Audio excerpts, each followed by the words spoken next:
ସରିଲା ଐତିହାସିକ କଟକ ବାଲିଯାତ୍ରା। ଏହି ମେଳାରେ ଚଳିତ ବର୍ଷ ପ୍ରାୟ 50 ଲକ୍ଷରୁ ଅଧିକ ଜନସମାଗମ ହୋଇଥିବା ପ୍ରାଥମିକ ଆକଳନ କରାଯାଇଛି। 2,500 ଷ୍ଟଲ୍, ବ୍ୟବସାୟୀ ଓ 1,000ରୁ ଅଧିକ ଉଠା ଦୋକାନୀ। ପ୍ରତିଦିନ ଲକ୍ଷ ଲକ୍ଷ ଲୋକଙ୍କ ଗହଳି ଚହଳି ଭିତରେ ଜମିଥିଲା 9 ଦିନର ଯାତ୍ରା। ଏଥର କଟକ ବାଲିଯାତ୍ରାରେ ପ୍ରାୟ 200 କୋଟି ବେପାର ହୋଇଥିବା ଅନୁମାନ କରାଯାଉଛି। ଅନେକ ଗୁଡ଼ାଏ ନୂଆ ବିଭବ ଏଥର ବାଲିଯାତ୍ରା ସହ ଯୋଡ଼ି ହୋଇଯାଇଥିଲା। Laser light show, drone show ସାଙ୍ଗକୁ ଆକର୍ଷଣ ସୃଷ୍ଟି କରିଥିଲା କଟକ ଇନ୍ କଟକ। ଓଡ଼ିଆ ସିନେମାର କ୍ରମବିକାଶକୁ ନେଇ ଏକ ନିଆରା ପରିବେଶ ସୃଷ୍ଟି କରାଯାଇଥିଲା, ଯାହା ଦର୍ଶକଙ୍କୁ ବେଶ୍ ପସନ୍ଦ ଆସିଥିଲା। ସାଂସ୍କୃତିକ କାର୍ଯ୍ୟକ୍ରମ ବି ଲୋକଙ୍କୁ ଆକର୍ଷିତ କରିଥିଲା।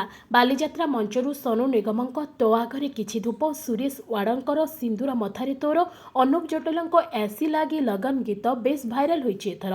14 ଦେଶର ରାଷ୍ଟ୍ରଦୂତ ବାଲିଯାତ୍ରାରେ ଯୋଗଦେବା, ଦକ୍ଷିଣ ପୂର୍ବ ଏସିଆ ନୌବାଣିଜ୍ୟ ପରମ୍ପରାକୁ ନେଇ ସ୍ୱତନ୍ତ୍ର ପ୍ୟାଭିଲିୟନ ହେବା ଏବଂ ବିଦେଶୀ କଳାକାରଙ୍କୁ ନେଇ ସାଂସ୍କୃତିକ କାର୍ଯ୍ୟକ୍ରମ କଟକ ବାଲିଯାତ୍ରାର ଖ୍ୟାତିକୁ ଆନ୍ତର୍ଜାତିକ ସ୍ତରରେ ପହଞ୍ଚାଇ ପାରିଛି।